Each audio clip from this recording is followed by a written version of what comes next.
I believe in the evil in human nature. This is a wicked world. In a wicked world, wicked people are born.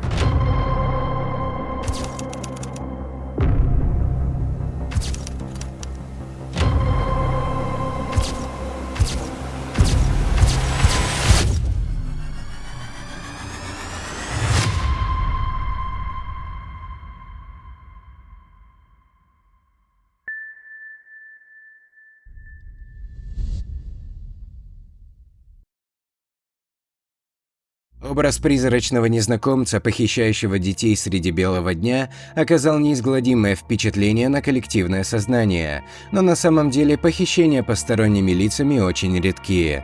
По данным Национального центра по делам пропавших и эксплуатируемых детей, чаще всего ребенка крадет кто-то из знакомых. Но этот наглый преступник, действующий при ясном свете дня, все же существует. Достаточно вспомнить Ричарда Эваниса, серийного убийцу, который увез Кару Робинсон прямо из дома ее подруги летним днем. Похищение Кары. Кара Робинсон жила в Лексингтоне, штат Южная Каролина. Все казалось совершенно безопасным. Я постоянно играла на улице, гуляла по лесу с друзьями и никаких проблем не возникало, рассказывала Кара Crime Watch Daily.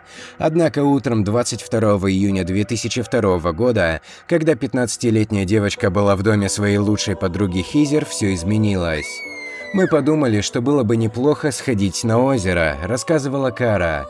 Прежде чем взять купальник и лосьон для загара, Хизер позвонила своей маме. Моя подруга позвонила своей матери, чтобы спросить, не нужно ли ей выполнить какие-то дела по дому перед тем, как мы пойдем гулять. Ее мама попросила полить цветы перед уходом. Поскольку Хизер хотела еще успеть принять душ, я пошла поливать цветы. Я вышла из дома, даже не переодевшись, и была в домашних футболке и шортах, когда увидела, что мимо проезжает машина. Сначала она проехала по улице, а затем сразу же вернулась обратно. Автомобиль остановился рядом с домом, и из него вышел парень в бейсболке. Он подошел ко мне и сказал: «У меня есть несколько журналов, и я хотел бы предложить их вам. Твоя мама или папа дома?» Я ответила, что это не мой дом, здесь живет моя подруга. Он ответил: «Хорошо, а как насчет ее мамы? Ее мама здесь?» И я сказала: «Нет, ее сейчас здесь нет». Он произнес: «Ну ладно, я могу просто отдать их тебе, а ты можешь оставить их для мамы-подруги». Я согласилась. Вспоминала первые минуты знакомства со своим похитителем Кара. Мужчина приблизился к девочке, и у нее возникло странное чувство. Он как бы нарушил мое личное пространство, и это было что-то вроде: «Окей, это немного неловко, но с другой стороны он же подошел, чтобы передать мне брошюры». Парень протянул стопку журналов левой рукой, а правую, в которой был пистолет, приставил к шее девочки. Угрожая оружием, он заставил Кару подойти к машине. Я понимала, что должна была делать то, что он сказал, потому что он был крупнее меня, и у него было преимущество – оружие. Моими единственными мыслями были молитвы Богу, чтобы он помог мне найти выход из этой ситуации. Однако выхода не было, по крайней мере, пока. Кошмар для Кары только начинался. Он заставил ее залезть в контейнер Rubbermaid, стоящий в багажнике, и закрыл крышку. Затем мужчина сел в машину и молча поехал. Девочка лежала в темном контейнере в позе эмбриона, но старалась изо всех сил запомнить каждую деталь, каждую остановку, каждый поворот, любой звук, отчаянно пытаясь найти подсказки, которые помогли бы понять ей, куда ее везут. Кара рассказывала, что ей пришлось пережить в эти моменты. Мне был хорошо знаком этот район, и поэтому я старалась обращать внимание на то, куда он направляется, чтобы представлять, где я нахожусь. Он ехал минут 10-15, прежде чем остановился. А когда остановился, открыл контейнер, и я увидела, что он свернул на обочину дороги, где росли какие-то кусты или деревья. Тогда он в первый раз заговорил со мной. «Я свяжу тебя и заткну тебе рот». Он напомнил, что у него есть пистолет. Парень не нервничал и не выглядел встревоженным, он действовал очень спокойно. Я соглашалась со всем, что он говорит. Мне нужно было, чтобы он поверил, что я не собираюсь ничего предпринимать. Он схватил мои запястья и лодыжки, связал их, а затем заткнул мне рот. Он снова закрыл контейнер, и мы проехали еще несколько минут. Мужчина припарковался и сказал: «Я собираюсь вытащить тебя из машины. Я не хочу, чтобы ты кричала». Когда он открыл дверь автомобиля, я услышала шумы улицы, людей. По какой-то причине я подумала, что мы находимся на заправочной станции. Я почему-то подумала, что он собирается ограбить заправку. А затем он подошел и взял контейнер. Я почувствовала, как он несет его. Затем он поставил его, как мне показалось, на бетонную поверхность. Потом он взял меня, переступил порог, и окружающие звуки изменились. А затем он закрыл дверь. Спустя пару минут мужчина снял крышку контейнера и сказал: «Я собираюсь вынуть кляп и развязать тебя, но помни, что у меня есть пистолет. Не кричи и не пытайся убежать». Кара поняла, что находится в квартире похитителя. Хотя она точно не знала, что именно это за место, у нее уже был план – собрать как можно больше информации о своем похитителе. Я пыталась разглядеть адрес на его почте, изучала магниты на холодильнике. Я узнала, кто был его врачом, кто был его дантистом. У него было несколько ящериц и рыбки в квартире. Узнав серийный номер контейнера, он находился с внутренней стороны крышки, я успела выучить его. Поскольку я собиралась сбежать, то хотела получить как можно больше сведений. Я попыталась поговорить с ним. Он рассказал мне, что служил в армии и уволился из ВМФ. Он был добр со мной. Это звучит так безумно, но он был вежлив, сказала Кара. Она добавила, что он держал карандаш и записывал ее ответы. Мое имя, чей это был дом, откуда меня похитили, был ли у меня уже сексуальный опыт, есть ли у меня парень, все это он записывал. Пока они беседовали, Кара морально готовилась к тому, что ей предстояло пережить. Мужчины похищают молодых девушек, чтобы подвергать их сексуальному насилию, так что я знала, что это произойдет. И это действительно случилось. С пистолетом под рукой и ножом в течение следующих нескольких часов мужчина неоднократно изнасиловал Кару. Я определенно очень хотела выжить. В какой-то момент он сказал: «Мы будем смотреть телевизор. Поглядим, попала ли ты в новости. Давай проверим, скучает ли кто-то по тебе». А с момента моего похищения прошло около 8 часов, и, конечно, обо мне в тот момент в новостях еще не говорили. Он сказал: «Ну, никто по тебе не скучает». Знаете, он постоянно говорил мне, что собирается отпустить меня, и добавлял: «А дальше твой выбор, что ты будешь делать. Ты можешь пойти в полицию и навсегда останешься девушкой, которую изнасиловали». Поэтому я запомнила, что на мне будет стоять это клеймо. С тех пор я была девушкой, которую похитили и изнасиловали, говорила Кара. Однако, несмотря на все, что ей пришлось вынести, девочка старалась оставаться сильной. Однако Эванис поместил ее обратно в контейнер. Был один момент, когда я точно потеряла контроль, и у меня случилась паническая атака. Он сказал, что ему нужно пойти позвонить. В этот момент он посадил меня обратно в контейнер и произнес: По сути, ты до сих пор вела себя хорошо, так что если ты пообещаешь, что не будешь кричать, я не заткну тебе рот или что-то в этом роде. Он поместил меня туда, и крышка была почти полностью закрыта, но у меня начался приступ паники. Он вернулся и спросил, в чем проблема. Я ответила, что не могу дышать. Он пообещал оставить крышку открытой, если я не буду шуметь. И он это сделал, а затем вышел и продолжил разговор по телефону. Он звонил своей жене. Затем он сказал мне, что я пробуду тут пару дней, и в какой-то момент мне придется поесть. И он заставил меня курить с ним марихуану и дал мне валиум.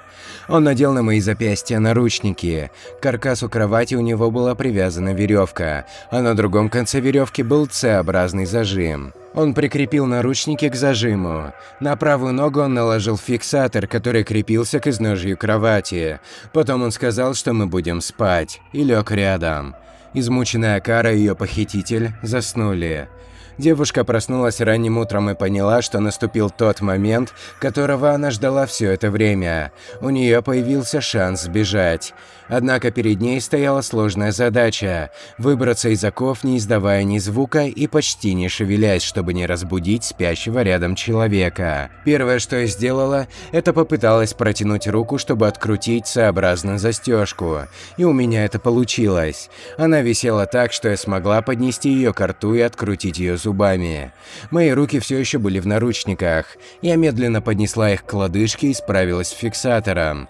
Потом я просто выскользнула из кровати, не разбудив его. Одевшись, я прошла в гостиную и подошла к входной двери. Там было что-то типа гардеробной, рядом стояли пылесос и контейнер. Я аккуратно переместила контейнер и задвинула пылесос в гардеробную, отперла дверь как можно тише. Я знала, что дверь-гармошка будет очень шуметь, когда я буду отодвигать ее. И помнила, что окно его спальни выходило по сути на эту входную дверь. Так что я понимала, что он сразу проснется, как только я открою дверь и увидит меня в окно. Так что я просто сделала это так быстро, как только могла, и побежала. Рассказывала девочка о том, как ей удалось сбежать от своего насильника. Босая Кара бросилась бежать по улице, спасая свою жизнь. Она думала, что преступник проснется, увидит ее в окно и застрелит. Однако этого не случилось. Она бежала по пустынной улице в надежде добраться до людей, которые смогут ей помочь. Наконец Кара увидела автомобиль на дороге. Я выбежала перед машиной, замахала руками, чтобы она остановилась, и подошла к водителю. Я сказала: «Меня похитили. Я только что выбралась из этой квартиры» и указала на дом. Внутри машины сидели мужчина и парень, и я попросила их запомнить это место. Они, конечно, были в шоке. Знаете, девушка в наручниках просто выбежала перед машиной. Я попросила отвезти меня в полицию, и мы оттуда уехали. Мужчины отвезли Кару в офис шерифа округа Ричленд, но реакция полицейских была совсем не той, которую девушка ожидала. Я почувствовала, что офицер, который был там, не поверил ни одному моему слову. Я подумала, что у меня же все еще наручники на запястье. Это меня взбесило. По сути, мне удалось сделать то, что я хотела – сбежать, и теперь я нахожусь в безопасности, а со мной обращаются так, будто я лгу. Офицер позвонил матери Кары и сообщил, что ее дочь находится в офисе шерифа. Самым эмоциональным моментом за все это время было то, что я слышала, как моя мама воскликнула: «Кара? Кара у вас?» – сказала девушка. Прежде чем полицейские отвезли ее в больницу, они проехали с Карой до того места, где ее нашли мужчины. Детектив сказал, что они быстро доедут до той квартиры и посмотрят, смогут ли они найти того парня. Девушка ответила, что она просила мужчин, которые помогли запомнить это место. О том моменте Кара вспоминает так: «Когда мы приехали, я рассказала все, что знаю. Я сообщила, что в квартире, помимо этого мужчины, живет женщина с рыжими волосами, потому что я видела длинные рыжие волосы на расческе, а в ванной было 2 зубных щетки. Мы встретили управляющего домами, который разъезжал по округе на гольф-мобиле, и рассказали ему о том, что я запомнила о похитителе и его доме. Он ответил: «Да, я точно знаю, что именно это за квартира». Однако к моменту, когда полицейские, Кара и управляющий пришли к квартире, ее хозяин скрылся. «Он проснулся и понял, что ему нужно уйти оттуда», – говорил заместитель начальника полиции Стэн Смит. Детективы установили личность владельца недвижимости. Им оказался Ричард Марк Эванитс. Мы не слышали о Ричарде Эванитсе. Он вообще не попадал в поле нашего зрения, признавался Смит. Расследование и смерть подозреваемого. Полицейские получили ордер на обыск и осмотрели каждый сантиметр квартиры. Мы начали собирать информацию о том, где он работал, получили записи телефонных звонков, установили, к каким транспортным средствам имел доступ подозреваемый, рассказывал о первых следственных действиях Смит. В одном из шкафов криминалисты нашли подсказку к зловещему прошлому Эванитса. В шкафчике была газета из Пенсильвании, штат Вирджиния, и заголовок на главной странице гласил, что в реке были найдены тела 2 сестер. Это было очень подозрительно, учитывая обстоятельства дела Кары, сказал Смит. Также следователи обнаружили записи с именами 2 других девочек и информацией о них. Возможно, это были следующие жертвы. «Мне немного страшно, что какой-то парень смотрел на меня», – сказала одна из этих девочек. Кроме того, на жестком диске компьютера полиция обнаружила фотографии обнаженных юных девушек, сотни порнографических изображений и видеозаписей детей. В одном из роликов был снят сам Эванец в момент, когда он пристает к молодой девушке, а на другом видно, как он мастурбирует на полароидные снимки детей.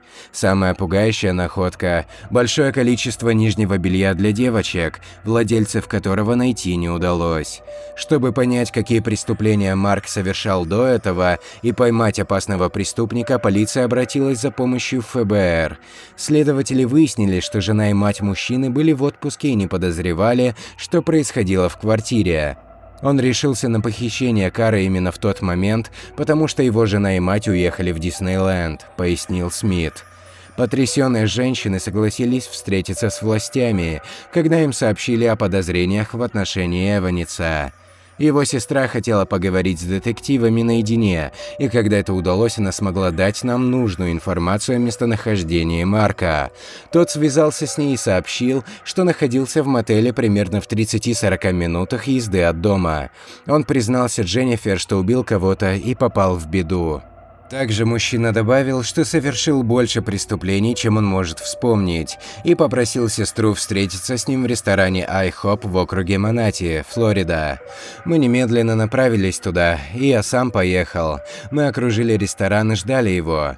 Эванец почти подошел, но увидел, что его ждут, запаниковал и убежал. Он умчался на скорости 120 миль в час и успел добраться до Сарасоты, прежде чем его поймали, рассказывал Смит.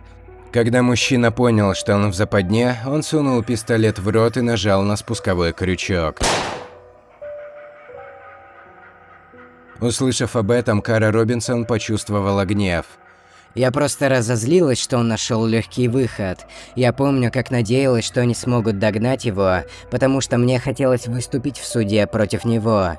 Я хотела, чтобы он посмотрел на меня и понял, что выбрать меня было самой большой ошибкой в его жизни. После смерти подозреваемого полиция решила подробнее изучить прошлое Эванеса, чтобы понять, были ли у него и другие жертвы. Благодаря газете у них были зацепки. Дело 15-летней Кристин Лиск и 12-летней Кэти Лиск оставалось нераскрытым. Девочки были похищены прямо из дома, где они играли на лужайке. Сообщается, что волокна от меховых наручников, которыми Эванес сковывал Кару, были найдены в теле сестер Лиск и еще одной девочки, 16-летней Софии Сильвы. У нас не так уж много серийных убийц и насильников, но Эванес был именно им, говорил один из работавших над делом полицейских. Невероятно, но отпечатки ладоней и пальцев Кристин Лиск были найдены внутри сундука, принадлежавшего Эванесу, через 5 лет после ее похищения и убийства. Другие преступления. В 1996 году 16-летняя София Сильва, которая мечтала поступить в косметологическую школу, находилась во дворе своего дома.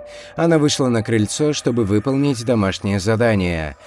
Когда сестра Софии через некоторое время вышла на улицу, чтобы проверить ее, все, что она нашла, это пустая банка из-под виноградной газировки и конспекты девочки. Через 5 недель полиция обнаружила разлагающееся тело Софии в болоте. Во время осмотра патологоанатом увидел, что лобок девушки был выбрит. 1 мая 1997 года со двора своего дома пропали сестры Лиск. Тела девочек были найдены в реке Южная Анна. У обеих также были побриты лобки. Эти преступления удалось связать с Эванесом благодаря уликам, однако были и другие дела, в которых он считался подозреваемым, но доказательств найдено не было. 2 марта 1996 года в 7:30 утра 25-летняя Алисия Шолтер Рейнольдс вышла из своего дома в Балтиморе, штат Мэриленд, чтобы отправиться в Шарлоттсвилл, штат Вирджиния. В 18:00 автомобиль Алисии был найден брошенным на шоссе недалеко от Калпипера, штат Вирджиния. Позже в полицию обратились свидетели, заявившие, что видели Алисию на шоссе номер 29, разговаривающей с мужчиной на синем пикапе на обочине дороги. Тело девушки было найдено в лесистой местности в 15 милях к юго-востоку от того места, где она пропала, 7 мая 1996 года. 22 сентября 1996 года сгоревшие останки 20-летней Энн Кэролин Макдэниел были обнаружены спортсменами, тренировавшими своих собак. Это произошло всего в 10 милях от места, где было найдено тело Рейнольд. Энн, у которой был церебральный паралич, в последний раз видели выходящей из дома для взрослых с умственными и физическими недостатками в городе Ориндж 18 сентября 1996 года. Ее видели пытающейся поймать попутную машину. Власти полагают, что Эва не смог убить Энн, так как в одном из его сундуков во время обыска были обнаружены указания, как добраться до места, где были найдены тела Рейнольдс и Макдэниел. Полиция подозревала мужчину в убийстве Дженнифер Ода, 12-летней девочки, которая пропала с автобусной остановки в округе Паско, Флорида, в 1993-м, и Сары Черри, которая была похищена, изнасилована и убита в штате Мэн в 1988 году, когда ей было 12 лет. Жизнь Ричарда Марка Эваниса. Джон Дуглас, автор бестселлеров и бывший профайлер ФБР, написал, что серийными убийцами становятся, а не рождаются. Если это действительно так, то Марк Эванис превратился в убийцу в Колумбии. Ричард Марк Эванис родился 29 июля 1963 года в Колумбии, штат Южная Каролина, в семье Джозефа и Тессы Рейгин Эванис. Он был старшим из 3 детей, помимо него у родителей также были 2 дочери – Кристен и Дженнифер. Детство будущего серийного убийцы нельзя назвать счастливым. Его родители расходились, когда Марк был еще совсем ребенком, но затем снова сошлись, когда ему исполнилось 12 лет. Окончательно Тесс и Джозеф расстались в 1985 году, и оба говорили, что, возможно, для всех так было бы лучше, если бы это произошло раньше.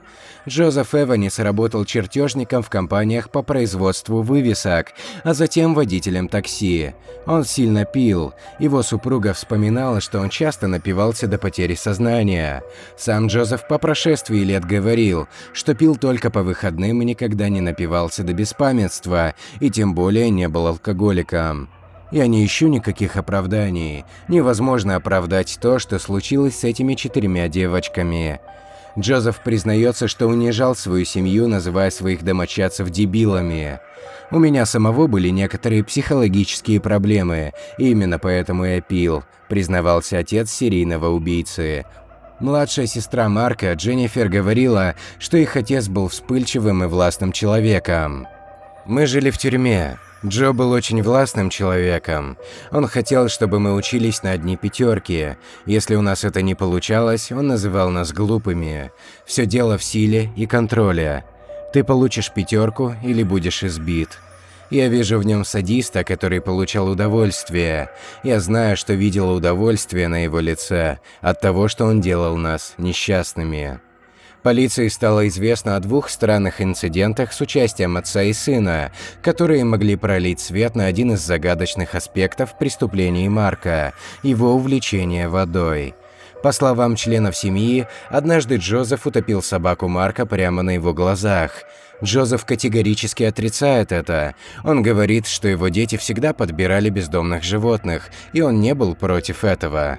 Марк рассказывал своей семье, что отец пытался утопить его, когда ему было 6 лет.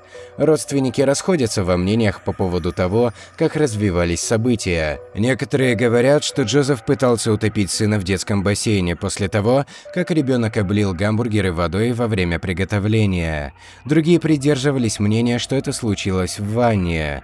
Сам Джозеф описал этот случай как незначительный, который его сын истолковал неверно. Однажды, когда Марк был маленьким, я купал его. Он продолжал кричать, что вода попала ему в глаза, поэтому я набрал немного воды и вылил ему на голову. Марк был напуган и всегда помнил про тот случай. Джозеф говорил, что хотел бы все изменить и никогда этого не делать. Зачем мне пытаться утопить моего прекрасного 6-летнего мальчика? Я любил его, я обожал его. Он не мог сделать ничего плохого. Я избаловал его до чертиков, это дикая история, это просто неправда. Следователи анализировали эти ситуации, пытаясь понять причины поведения Марка. Они знали, что вода в легких сестер Лиск была водопроводной, а не из реки Южная Анна, где были найдены тела. Судя по всему, Марк утопил девочек в своем доме в округе Спотсильвания, а затем выбросил трупы в реку. Тело Софии Эванец спрятал тоже на воде, на болоте в округе Кинг-Джордж. А от Кары полицейские узнали, что мужчина заставил ее принять ванну. Были ли эти преступления вдохновлены детскими травмами Эванеса? Вдова серийного убийцы Хоуп рассказала, что ее мужу снились кошмары об отце. Они начали возникать все чаще и чаще, вспоминала она. Тесс Рейген, мать Марка, сообщила, что ее сын пришел к ней за несколько недель до своей смерти. Он плакал и хотел поговорить о насилии и издевательствах, которым он подвергался со стороны своего отца. «Я сказала ему, что не хочу этого слышать», – призналась Тесс. «Это слишком больно». Следователи установили, что бывший бойскаут Марк начал пить и курить в 12 лет, а в 13 лет стал употреблять марихуану. «Он был блестящим человеком», – сказал его отец, но у него были проблемы дома и репутация человека с плохим характером. Однажды подросток ворвался в дом соседей. Каждый раз, когда он попадал в беду, мать приходила и выручала его, говорил Даунс, профайлер ФБР. По его словам, у матери и отца Марка были романы, о которых были в курсе дети. В какой-то момент Джозеф поручил своему сыну передать сообщение соседке, с которой у него была связь, и именно этот случай был истолкован как проникновение на чужую частную собственность. Позже, после развода с Джозефом, Тесс Эванец закрутила телефонный роман с мужчиной по имени Перри Дева, который в тот момент сидел в тюрьме Южной Каролины по обвинению в убийстве и изнасиловании. Женщина вышла за него замуж, когда он отбывал срок, но развелась через 12 лет. В 1980 году, в возрасте 16 лет, Марк окончил школу Ирма в Колумбии, а затем некоторое время работал менеджером компании Jiffy Lube. Сообщается, что женщины на работе избегали его из-за вспыльчивости молодого человека и его женоненавистических шуток. Джозефу не нравились люди, с которыми общался его сын, и он называл их 4 преступниками. Однажды Эванец-старший посреди дня проезжал мимо Jiffy Lube и обнаружил, что магазин закрыт. Марк покинул рабочее место, чтобы побыть со своими друзьями. Позже Эванец и один из этих друзей выписали недействительные чеки на сумму $350 в местный магазин Kmart. «Мне пришлось пойти к менеджеру и попросить этого парня не возбуждать уголовное дело», – сказал Джозеф. В конце концов, отец уговорил своего сына поступить на службу в военно-морской флот, и мать поддержала эту идею. «Я думала, это даст ему направление в жизни». Через 9 лет Марк уволился. За время службы он приобрел новые навыки и научился дисциплине. Он стал семьянином, устроился на хорошую работу, играл на гитаре и обожал играть с попугаем по имени Клайд. С ним было очень весело, у него было великолепное чувство юмора, он всегда устраивал всякие розыгрыши, говорили о нем близкие. Эванец был уверенным в себе человеком, а кому-то казался даже высокомерным. Шериф Смит после просмотра видео, на котором Эванец проводит коммерческую презентацию для сотен людей, сказал, что он был очень красноречивым и отличным оратором. Но еще Марк был эгоцентричным. Он считал, что правила общества на него не распространяются. Марк всегда выступал против власти, вспоминала его мать. Это какая-то ирония, что он пошел в армию. Однажды Тесс навещала сына в Джексонвилле. Эванец не стал мириться с правилом, согласно которому все на базе ВМФ должны были пристегиваться ремнями безопасности. В знак протеста он натянул ремень на грудь, но не застегнул его. Он называл это своим псевдоремнем безопасности, говорила Тесс. Большую часть времени, пока Марк служил, он не общался со своим отцом. Однако в периоды, когда оба мужчины жили во Фредериксбурге, и когда Эванец-старший переехал в Арлингтон, они поддерживали связь. Однажды Марк заметил на сайте туристического агентства рекламную акцию о путевке в Вашингтон. Он рассказал о ней своему отцу, который тогда работал в Арлингтоне таксистом, и старший Эванец организовал трансфер для туристической группы на протяжении всего их пребывания там. «Я заработал кучу денег», — говорил Джозеф. Этот ребенок знал компьютеры. Когда у Джозефа были семейные проблемы, он спросил сына, может ли остановиться у него. Эванец ответил отказом, но мужчина все равно поехал во Фредериксенбург и припарковался на подъездной дорожке у дома. Он был уверен, что сын смягчится и пригласит его в дом. Однако Марк этого не сделал, и Джозеф провел всю ночь в своей машине. Марк всегда был намного ближе к своей матери и сестрам. Когда он и его будущая жена Хоуп Кроули переехали из Вирджинии в Колумбию в 1999 году, они поселились в доме его сестры, Кристен Вейант. Позже, когда работодатель Марка в Южной Каролине перевел его в офис в Спартанбурге, мать посоветовала ему переехать туда, чтобы не тратить на дорогу по 1,5 часа в одну сторону. «Нет, если ты тоже не переедешь туда», – ответил ей мужчина. Преданность Тесс своему сыну стала очевидной в тот день, когда Кара Робинсон выбралась из плена.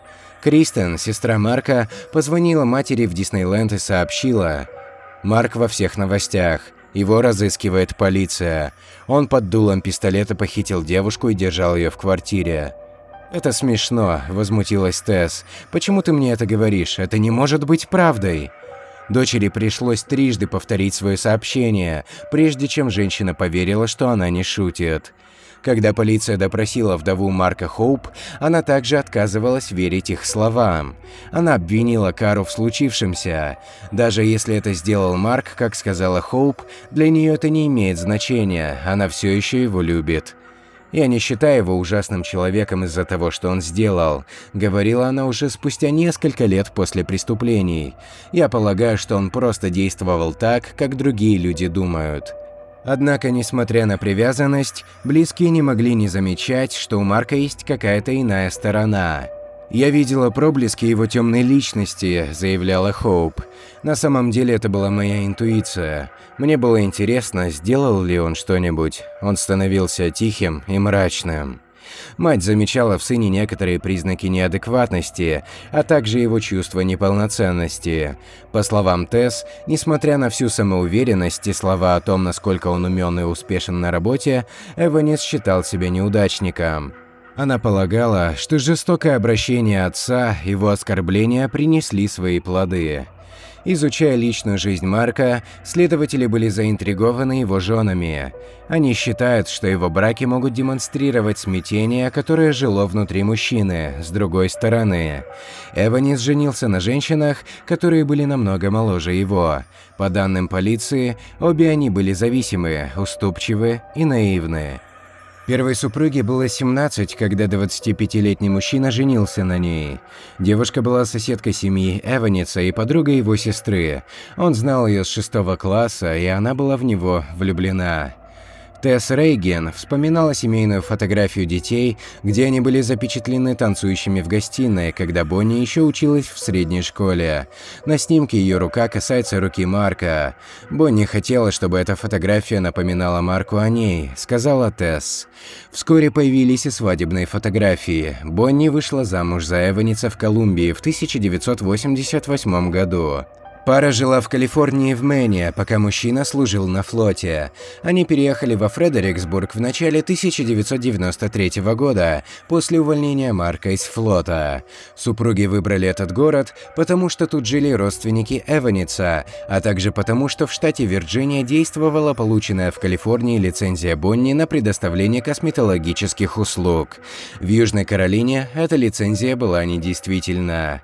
Эванесы сначала поселились в округе Стаффорд, где жил дядя Марка, Ричард. Позже они переезжали сперва в Споттсильванию, а затем во Фредериксбург. В 1996 году пара заплатила $125 970 за новый дом в районе Стаут-Оукс неподалеку от Монапанакса. 5 месяцев спустя Бонни решила уйти от мужа. Она сообщила ему, что познакомилась с мужчиной из Калифорнии и хочет уехать к нему. Ее мать и брат также жили в Калифорнии. В сентябре 1996 года Бонни уехала в Калифорнию на неделю, а когда вернулась, начала собирать вещи, чтобы переехать туда навсегда. Марк был опустошен, вспоминала его мать. Он говорил о том, что залезет в ванну и порежет себе вены. Примечательно, что одним из предметов, найденных полицией в секретном сундуке Эваниса, была открытка от жены, отправленная из Калифорнии. На ней стоял штамп с датой, которая совпадала с днем похищения Софии. Пока Бонни была в короткой поездке в Калифорнии, Эванис похитил девочку. Сестер Лиск мужчина убил после того, как первый брак распался, но до того момента, когда Марк встретил Хоуп. Следователи, допрашивавшие Бонни в Калифорнии, отмечают, что со временем она поняла, что ее муж не похож на других мужчин. «Бонни выросла», – сказал специальный агент ФБР Джерард Ф. Даунс. После того, как Бонни переехала, Марк не смог оплачивать свои счета. Его зарплата в качестве продавца запчастей в Walter Grinders составляла около $2100 в месяц, а ежемесячный платеж по ипотеке был $859. Помимо этого, у него был студенческий кредит и другие финансовые обязательства. В итоге Эванису пришлось подать заявление о банкротстве в Федеральный суд в апреле 1997 года. 1 мая того же года ему пришлось встретиться со своими кредиторами в окружном суде США в Ричмонде. Судебное заседание состоялось в полдень. Когда оно закончилось, Марк сел в свой Ford Taurus 1992 года выпуска и поехал обратно в Споттсильванию. В 15:20 он выехал на Блокхаус-роуд. Он осмотрелся и заметил двух девочек – Кристин и Кэти Лиск.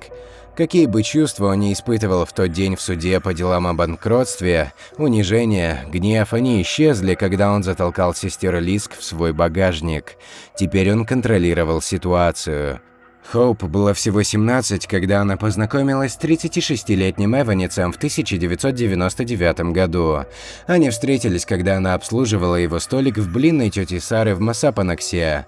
На завтраке вместе с Марком были его мать и сестра.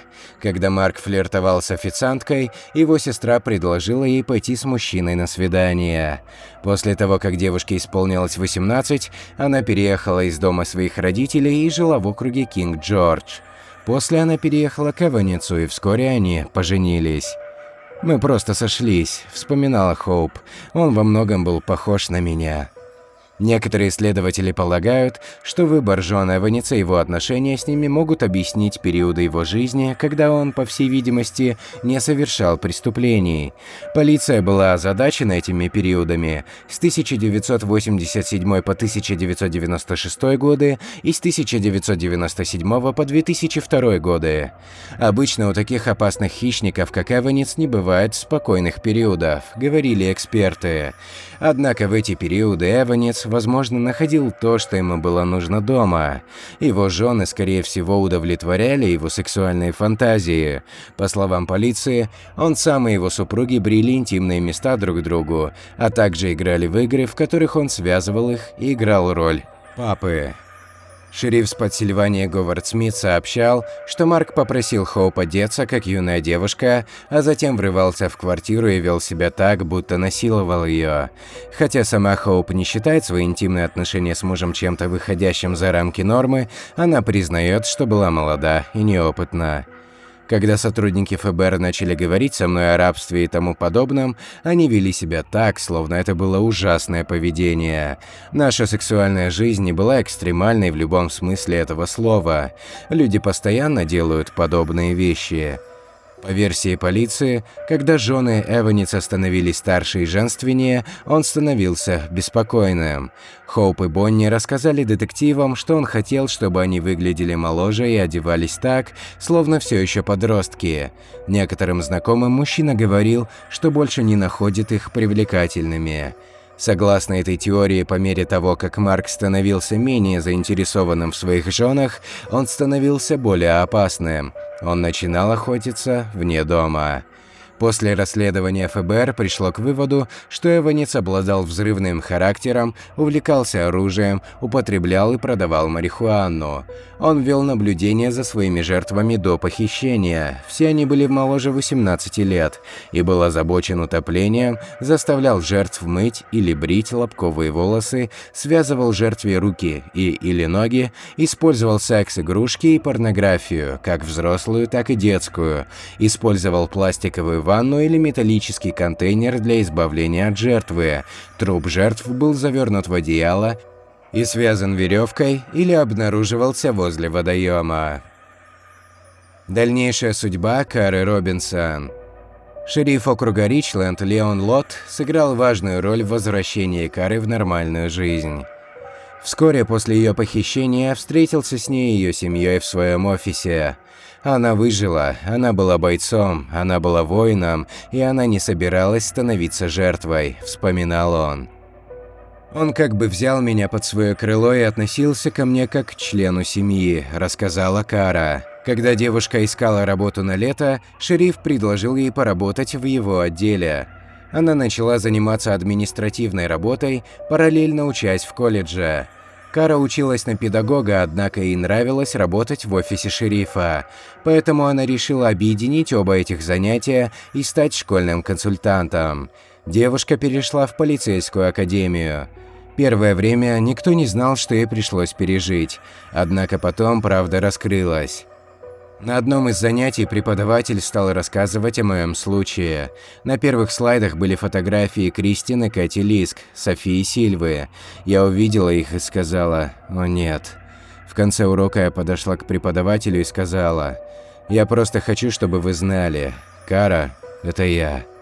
Она очень сильно покраснела, сказала: «О боже, мне так жаль». И после этого преподавательница сообщила об этом руководству академии, и они пришли ко мне и сказали, что хотят номинировать меня на награду академии. Мне вручили награду за мужество и отвагу на выпускном. Кара смогла преодолеть психологическую травму, которую нанес ей похититель. Она вышла замуж и родила 2 детей. Женщина считает, что она не жертва, а выжившая. Я думаю, что если сказать человеку, что он жертва, то это значит, что кто-то у тебя что-то отобрал. А у меня ничего не отбирали. Я отказываюсь давать этому человеку такую власть над моей жизнью.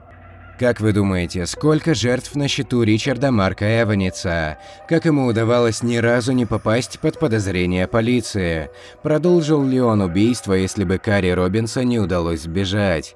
Своим мнением делитесь в комментариях под этим видео, но перед этим не забудьте подписаться на канал и поставить лайк, чтобы не упустить новые сюжеты. Ну а я с вами прощаюсь. Всем пока!